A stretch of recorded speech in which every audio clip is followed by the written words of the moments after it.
नमस्कार। आज बात करते हैं भारत की टू फ्रंट स्ट्रैटेजी के बारे में। ये एक बहुत ही जटिल मसला है और इसको समझने के लिए हम सीधे आर्मी चीफ के हाल के बयानों पर नजर डालेंगे। तो आज हम क्या क्या देखने वाले हैं। सबसे पहले भारत की रणनीति में जो एक तनाव है उसे समझेंगे। फिर चीन और पाकिस्तान दोनों मोर्चों पर भारत का क्या रुख है, इस पर बात करेंगे। इसके बाद देखेंगे कि भविष्य के लिए भारत अपने हथियारों के जखीरे को कैसे तैयार कर रहा है, और आखिर में इन सबको जोड़कर एक बड़ी तस्वीर बनाने की कोशिश करेंगे। तो चलिए शुरू करते हैं पहले हिस्से से, जो इस पूरी रणनीति की नींव है, एक बहुत ही नाजुक संतुलन। देखिए, ये जो एक लाइन है ना, ये अपने आप में पूरी कहानी बयां कर देती है। मतलब एक तरफ तो विश्वास बनाने की कोशिश चल रही है, लेकिन उसी वक्त बॉर्डर पर एक पल के लिए भी ढील नहीं दी जा सकती।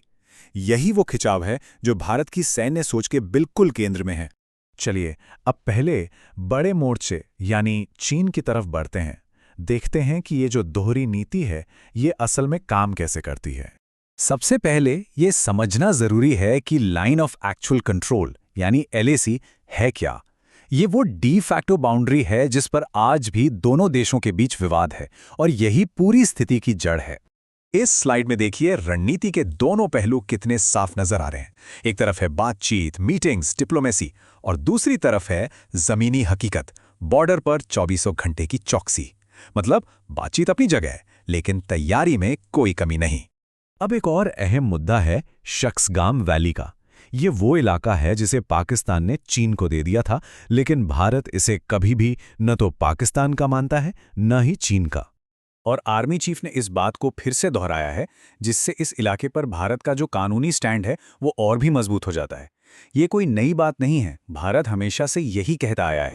चलिए अब रुख करते हैं पश्चिमी मोर्चे की तरफ, और यहाँ संदेश बिल्कुल अलग है, बहुत ज्यादा सीधा और सख्त।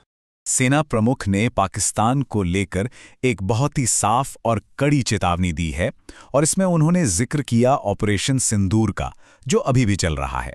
इस ऑपरेशन को एक तरह से एक मॉडल मिलिट्री एक्शन की तरह पेश किया जा रहा है। इसने न सिर्फ एक कड़ा संदेश दिया, बल्कि ये हमारी तीनों सेनाओं के बीच बेहतरीन तालमेल का भी एक सबूत था। और सबसे बड़ी बात, इससे ऊपर से यानी पॉलिटिकल लेवल से पूरी आज़ादी और सपोर्ट मिला हुआ था। अब बात करते हैं जम्मू और कश्मीर के अंदर की सुरक्षा स्थिति की। यहाँ पर कुछ बहुत ही दिलचस्प आंकड़े सामने आए हैं। साल 2025 में सुरक्षा बलों ने 31 आतंकवादियों को मार गिराया, और ये आंकड़ा देखिए, इन मारे गए आतंकियों में से करीब 2/3 यानी 65% पाकिस्तानी मूल के थे। ये दिखाता है कि सीमा पार से दखल अंदाजी का एंगल कितना बड़ा है। तो एक और अहम बात यह है कि जो लोकल टेररिस्ट हैं, उनकी संख्या अब सिंगल डिजिट में यानी 10 से भी कम रह गई है। ये बताता है कि अंदरूनी आतंकवाद पर काफी हद तक काबू पाया जा रहा है। और तो और जो नई भर्तियां हो रही थीं, वो भी अब लगभग रुक सी गई हैं। ये जमीनी स्तर पर सुरक्षा के माहौल में एक बहुत बड़ा और पॉजिटिव बदलाव है। अब आगे बढ़ते हैं। जब दो मोर्चों पर खतरा हो, तो जाहिर है कि आपको अपने हथियार भी अपडेट करने होंगे। तो देखते हैं कि इस दिशा में क्या हो रहा है। सेना प्रमुख ने बहुत साफ तौर पर कहा है कि भारत को अब एक डेडिकेटेड रॉकेट मिसाइल फोर्स की सख्त जरूरत है, बिल्कुल वैसी ही जैसी हमारे पड़ोसी देशों ने पहले ही बना ली है। ये स्लाइड बिल्कुल साफ कर देती है कि आधुनिकीकरण की ये दौड़ क्यों लगी है। बात सिर्फ नए हथियार खरीदने की नहीं है, बल्कि पाकिस्तान और चीन के पास जो क्षमताएं पहले से मौजूद हैं, उनकी बराबरी करने की है। 3 खास सिस्टम्स पर जोर दिया गया है: पिनाका, प्रलय और ब्रह्मोस।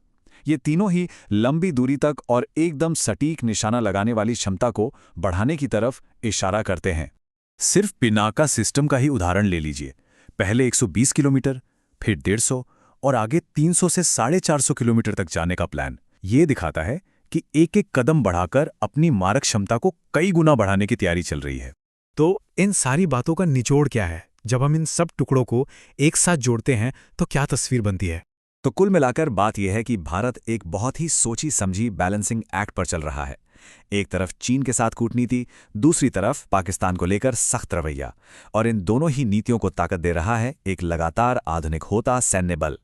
और यहीं पर हम एक बहुत बड़े सवाल पर आकर रुकते हैं। क्या डिप्लोमेसी और मिलिट्री की ताकत का ये नाजुक संतुलन 2 मुश्किल सरहदों पर हमेशा के लिए शांति ला पाएगा?